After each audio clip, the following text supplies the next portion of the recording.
Sahanavavatu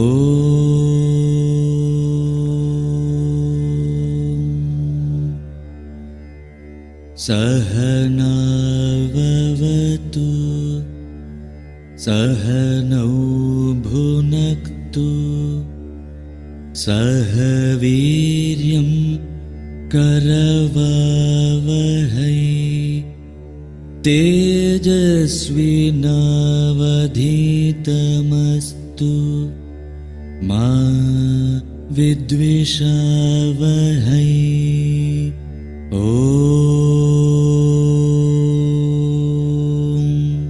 Shanti Shanti Shanti.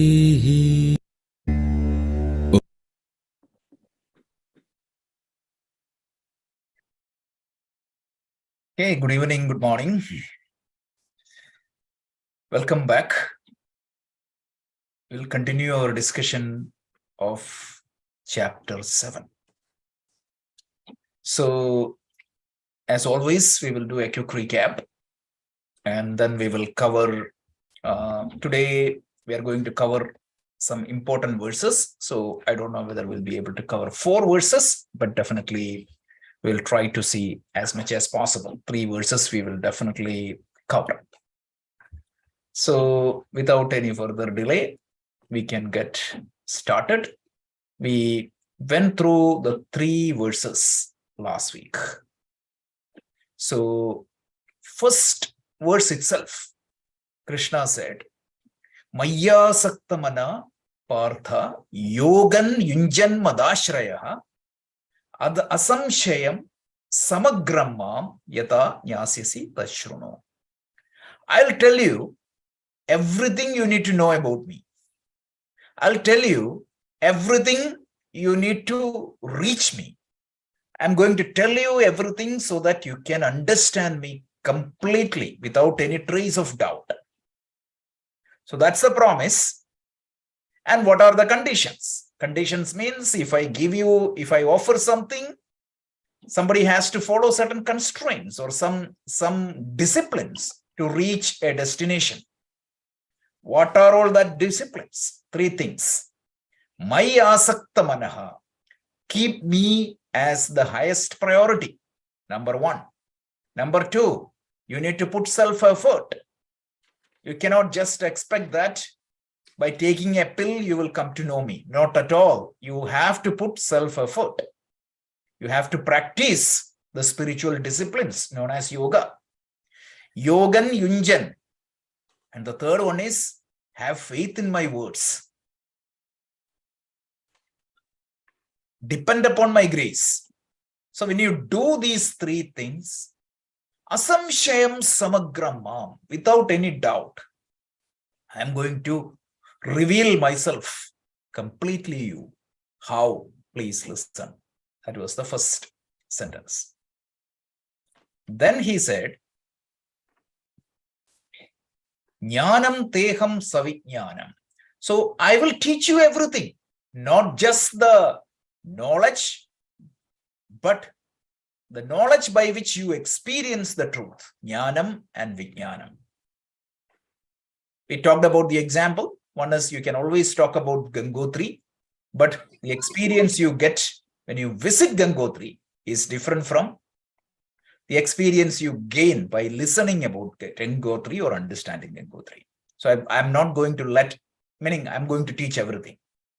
Now, then once you know me, there is nothing else you need to know to gain something in life. Of course, means I told, this doesn't mean that you will understand Chinese, or this doesn't mean that you will be able to cook a Korean dish. That's not what it means. It means typically you seek knowledge to gain artha and kama, security and happiness, but by understanding God, by understanding the nature of the God, you don't need to know anything further to gain any additional security and happiness, because you will be completely secure and you will experience unparalleled contentment. That is what it means. And then he said, please note that this is an easy thing. Manushyanam sahasreshu. Out of millions of people, billions of people, a few people are interested or really spiritual seekers. Not all religious followers are truly spiritual seekers or the self-knowledge seekers, right?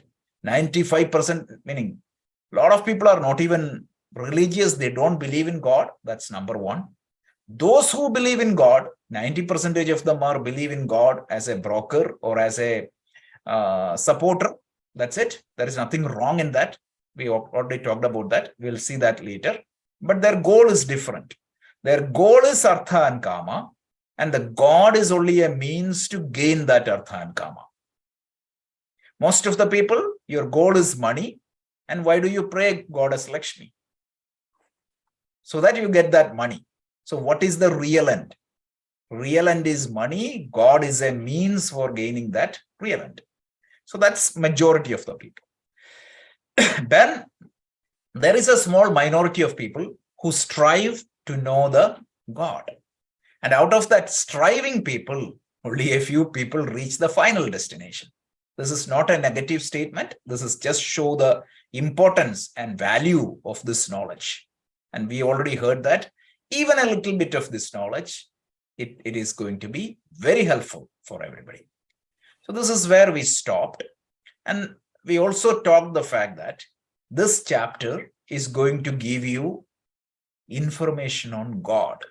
If you really keep in mind what I discussed last week, that is very important. We all have a worldview or view about the world about the view about yourself, and the view about the God as an infant or as a child. And when you gained your education, what happened? You redefined the worldview. You redefined to a certain extent your view about yourself.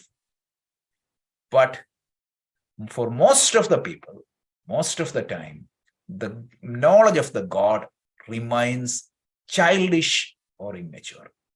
So we need to grow. So the next few verses, especially from verse 4 to 11, probably the best in all the spiritual literature, because it is going to reveal the nature of the God. So we need to take time, try to understand each of these verses in detail, and we will spend a little bit more time on Q&A. So please make sure that you understand this, not rather believing in. You need to understand God. So we are going to, Krishna is going to talk about who am I? Who is the Lord of the universe? That's what we are going to see in the next few verses, from verse 4 to verse 11. So let's jump into that.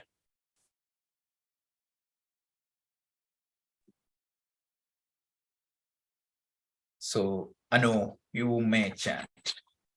भूमिरापो नलो वायुः खं मनो बुद्धिरेव च अहंकार इति यं मे भिन्ना प्रकृतिरष्टधा.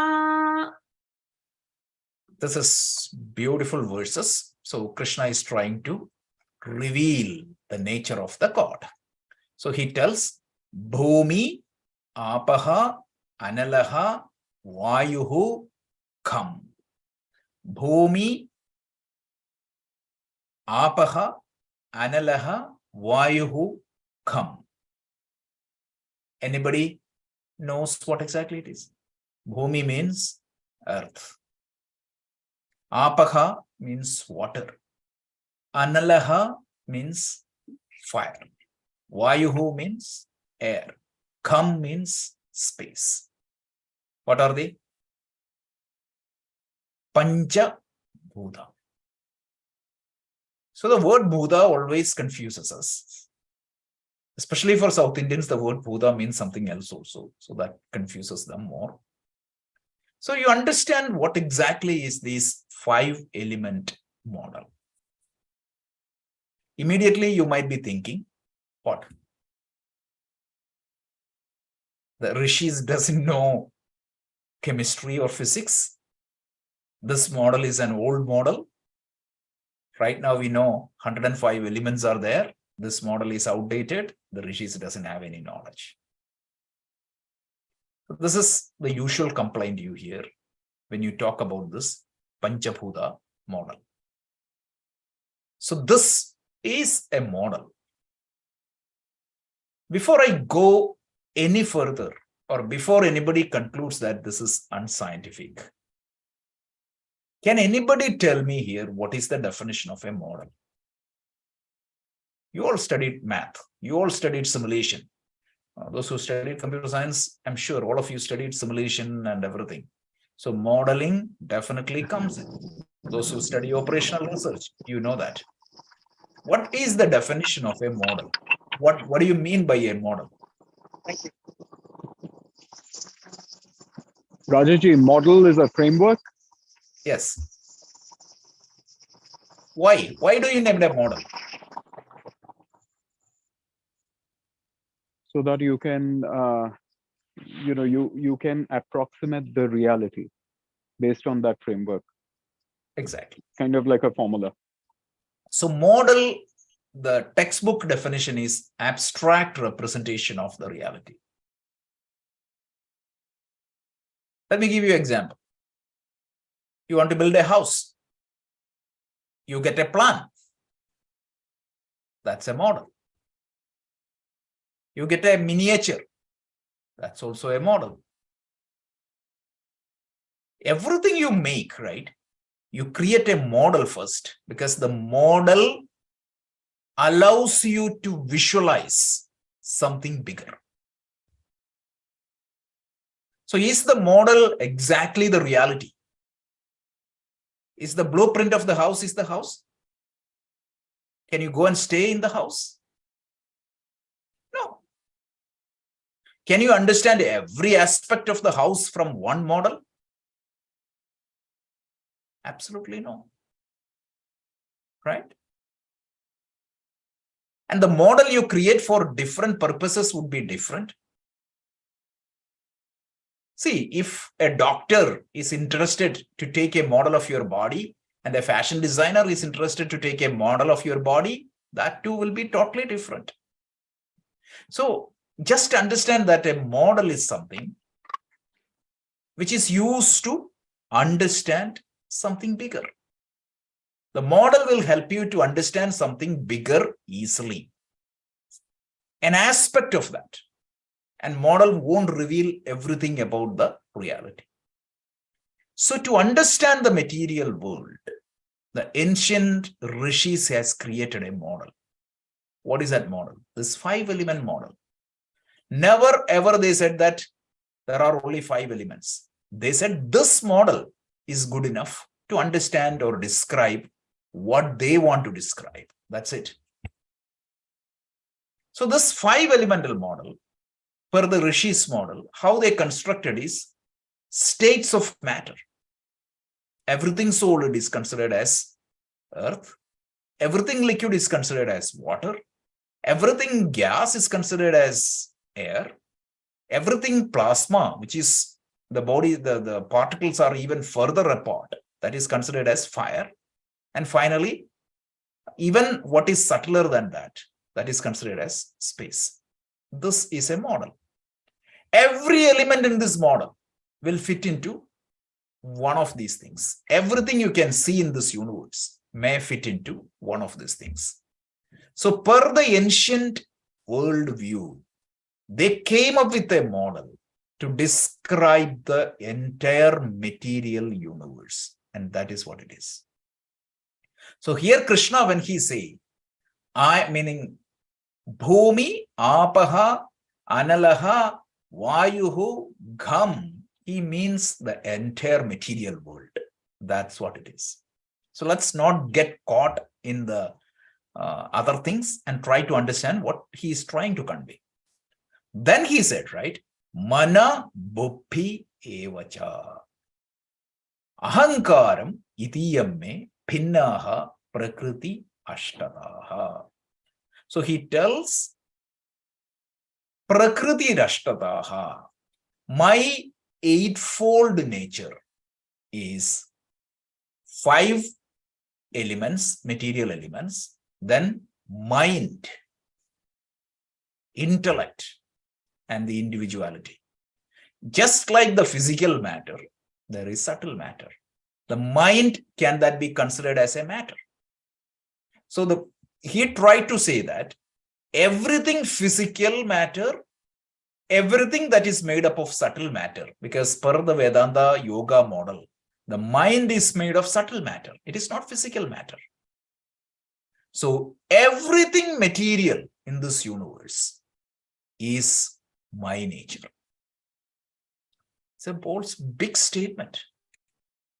So let's pause here and try to understand the Vedanta model a little bit more. So Krishna here tells that the God has two aspects. Listen to me very carefully. This is very important. The God of the universe you are worshipping, the God of the universe you are trying to see, the God of the universe you are trying to visualize has two aspects. One aspect is known as lower aspect. The other aspect is known as higher aspect. The lower aspect is known as apara prakriti, and the higher aspect is known as para prakriti. So para prakriti, apara prakriti. And he tells everything you see in this universe, everything that you can physically see, physically smell, physically touch, physically hear, is my manifestation. Every mind is me. Every intellect is me. So he redefines the definition of the God. One aspect of the God, everything in the universe is God. The whole universe is an evolution of the God. That is what he means. So where is God? God is everywhere. Can you see God? Absolutely, you can see the God. You need to change your perspective. That's it. So the lower nature of the God is everything material in this universe. There is nothing in this universe which is not the manifestation of Ishvara. So one more time, please forgive me for using certain words which is incorrect. We can say that gods consists of two nature. Technically, this is wrong, but just for understanding, I'm saying that. One aspect of the God is matter, both physical and subtle matter. And then there is another aspect of the God, which is something other than matter. These two put together is me. Remember what Krishna is trying to do here is, he is trying to explain who he is. So don't think that I'm this Mr. Krishna who is just 6 foot height and maybe like 150 pounds. Not at all. Everything you can see, everything you can visualize is me physically. This is my lower nature. And how he explained the lower nature is, he said all the Panchabhutas and all the mind, intellect, and ego, both physical matter and subtle matter. So in our culture, you might have heard of Ardhanarishwara, one representation of the God. Lord Shiva is represented as Ardhanarishwara. This is what it symbolizes. One, because the God consists of two aspects. One aspect is the feminine aspect is the apara prakriti, and the Shiva aspect is the para prakriti. Don't think that one is lower and the other is higher. No, both are equally important. So this is what Krishna tells. Bhumi, apaha, agni, vayuhu, space. Everything is my manifestation. So now the question is, what you are seeing, what you are feeling, what you are thinking, it can be hundreds of things. We already talked about this in the Mundaka Upanishad class, so this might be a repetition. So everything in this universe has two causes usually, right? Everything in this universe has two causes usually. If I take a pen, this pen has two causes. One is the material by which the pen is made. That is one cause. What is the second cause? A pen maker, a person, intelligent person who made the pen. These are the two aspects. And what we have seen is, in the case of the world, this material by which the world is made, that is known as upadana karana, material cause. And the world also has an intelligent cause, nimitta karana. Usually in the case of a clay, in the case of a pot, the clay is the material cause and the pot maker is the intelligent cause. But in the case of the universe, that is slightly different, right? Because the material cause and the intelligent cause is the same thing. And that is what is known as para prakriti. The ultimate form of Ishvara, para prakriti, from which what happens?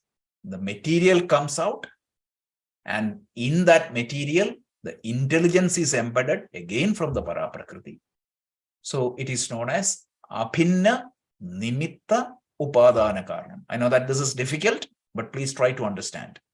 The example used in the Mundaka Upanishad is what? A spider building the web. From where the spider borrowed the material to build the web? It came out of the spider itself. In the case of a pot maker, he has to borrow or buy the clay to make the pot. But in the case of the spider, the web came from the spider itself. But that example has a problem. What? Once you made the web, that web is different from the spider. In the case of the God, that's also known. I'm going to give the most brilliant example in the Vedanta.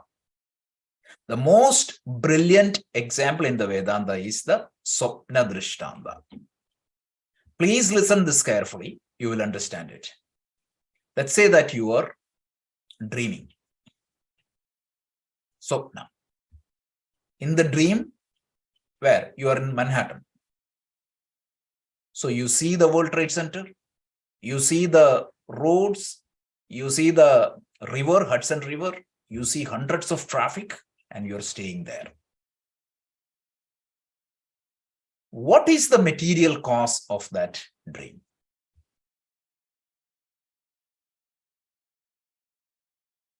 From where that material came in? The mind stuff. Exactly. Your own, you yourself. Right? And who gave intelligence? Who painted? Because the mere mind stuff will not create the World Trade Center. The laws that governs the dream, the whole thing came from you. So you are the material cause. You are the intelligent cause. But there is only one difference.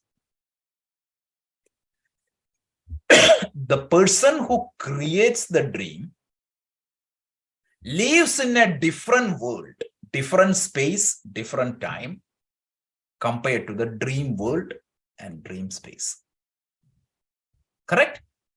Because the person who creates the dream lying on the bed, whereas the dream is happening, the person who is lying on the bed might be in New Jersey, lying on the bed, but from whom what came out? The material to create the dream world, not just the material, the laws that governs that dream world came out of him.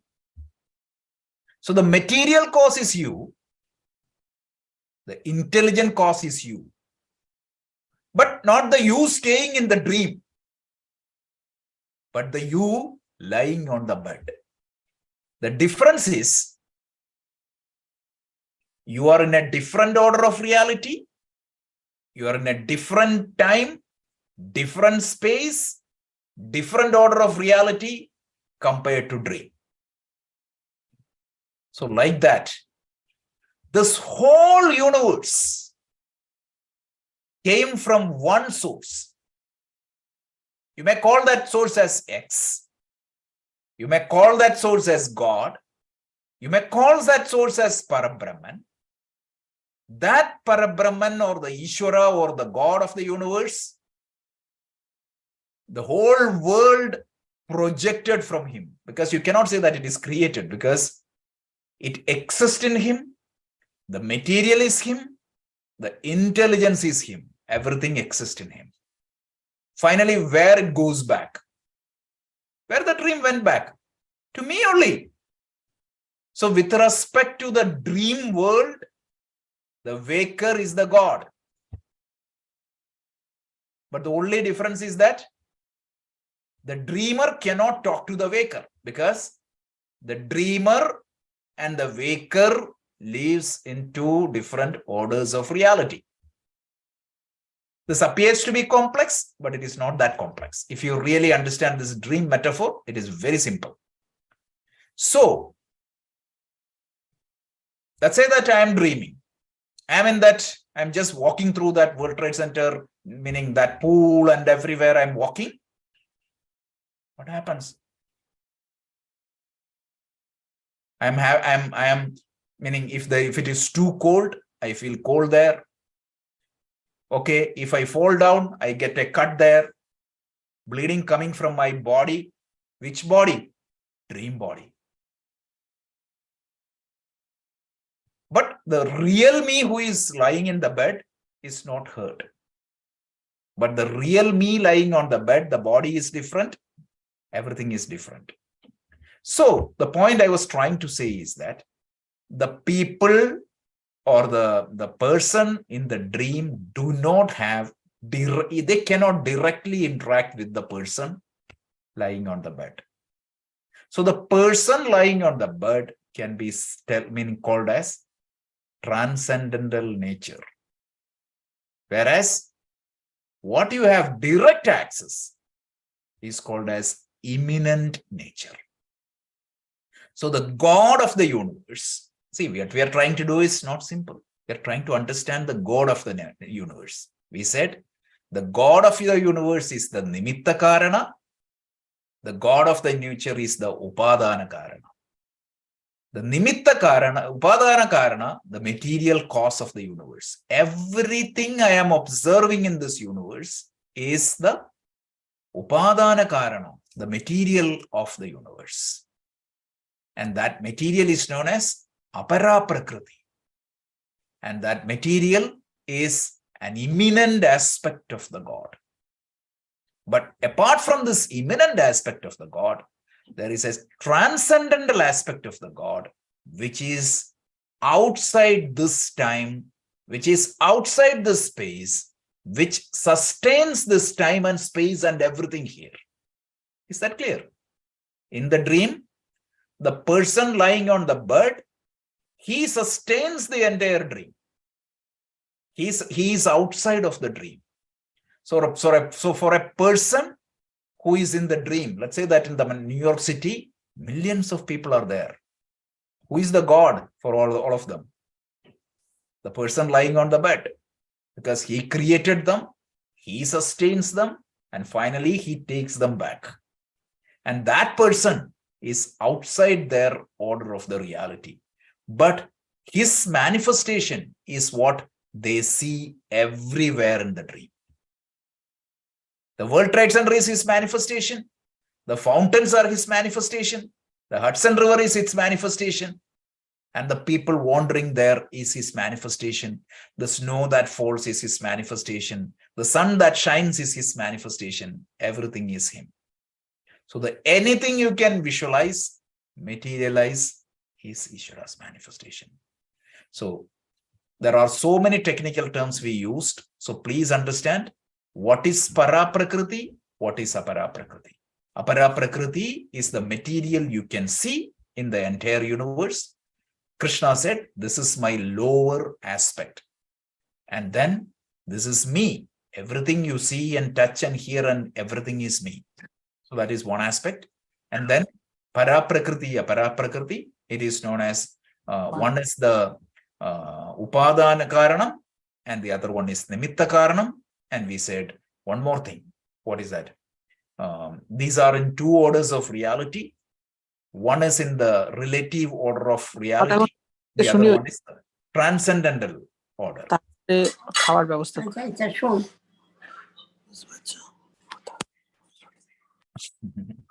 Okay, that's good.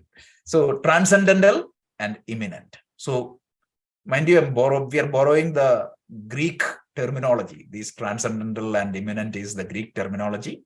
But in our scriptures, it is known as para prakriti and apara prakriti.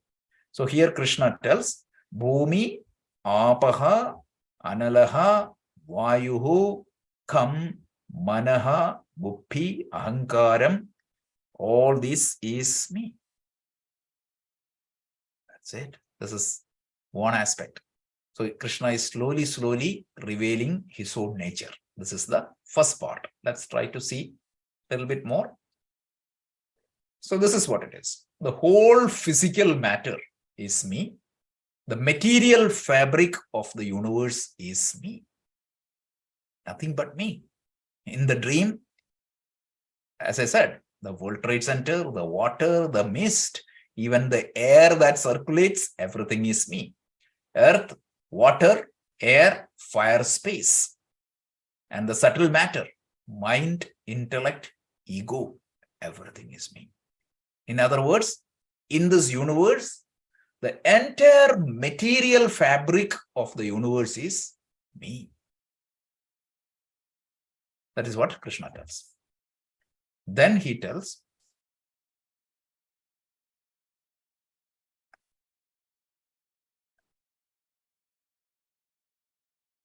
okay, he is going to the, okay, this we covered. Okay, sorry. So this material fabric of the universe, how it got evolved. So you can see from the absolute reality, Brahman, the space got evolved. From space, fire, water, all these things got evolved. So this is the Vedantic model. Then Ahankara, from Ahankara, mind, from mind, intellect.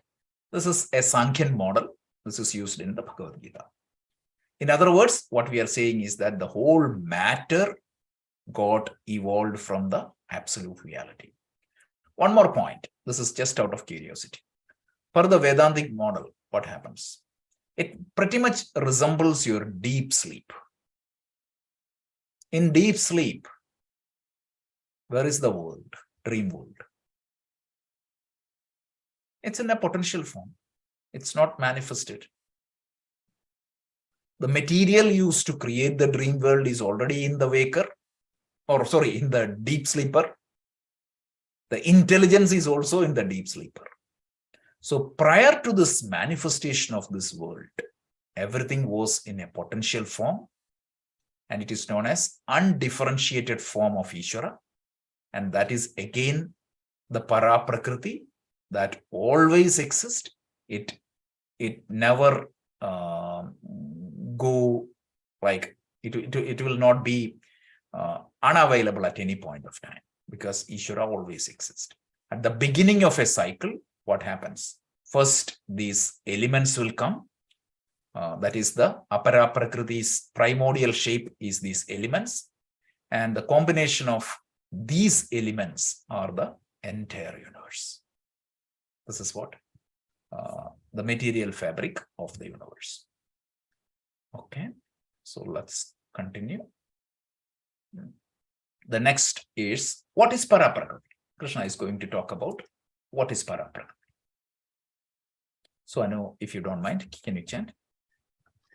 अपरेयमितस्त्वन्यां प्रकृतिं विद्धि मे परां जीवभूतां महाबाहो ययेदं धार्यते जगत्.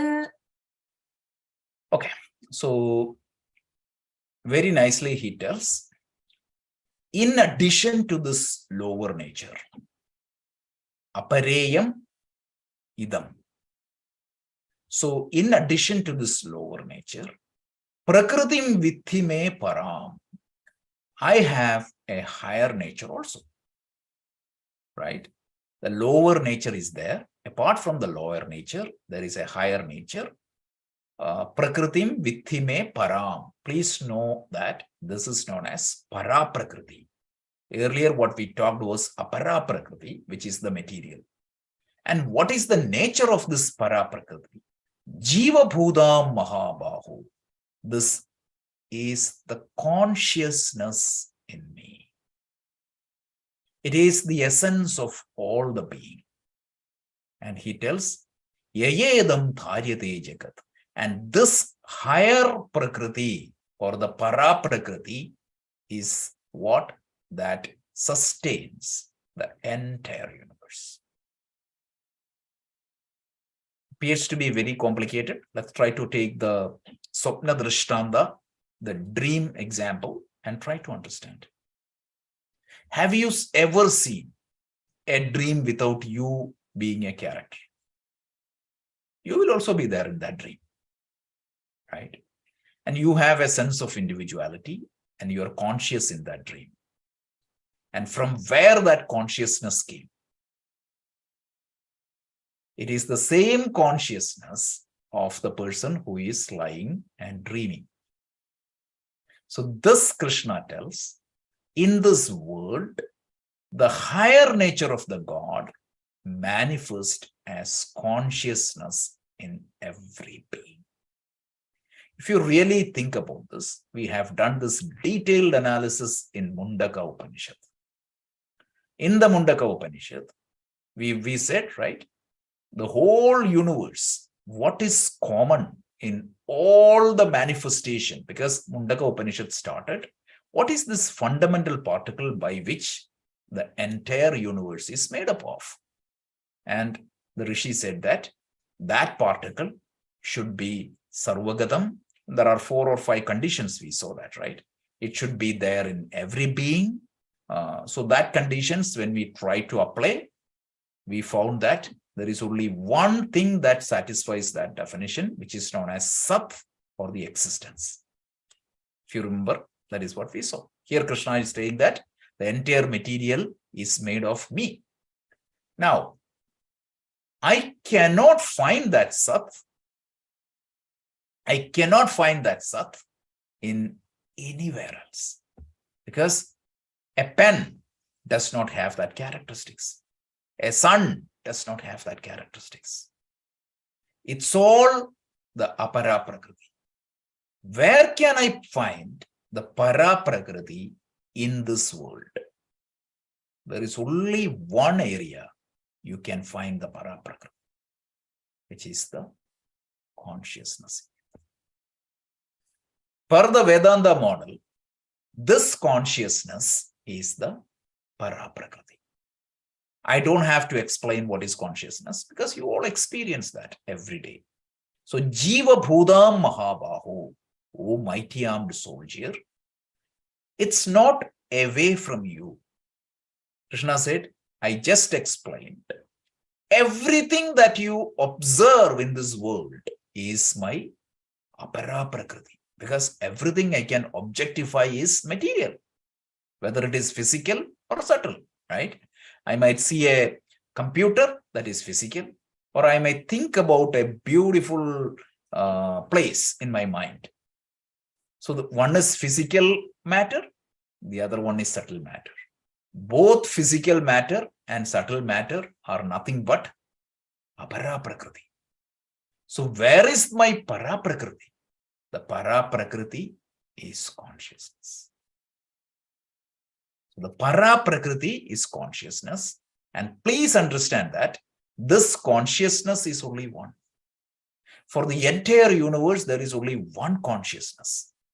Yes, when it manifests through me, I feel that I am Rajesh.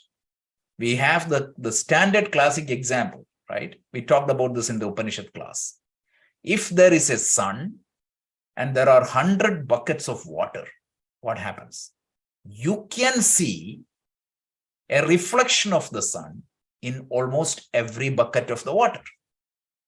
And the quality of the reflection of the sun depending upon the quality of the water and the bucket. If the bucket is broken and if there is no water, even if the sun is there, there is no reflection. If my body is damaged or if my heart is stopped, even though the consciousness is not there, there won't be any life. Point number one. Point number two, if that water is dirty, what is going to happen? The sun appears to be dirty. Even though the sun is pure, but in the reflection, the sun appears to be dirty.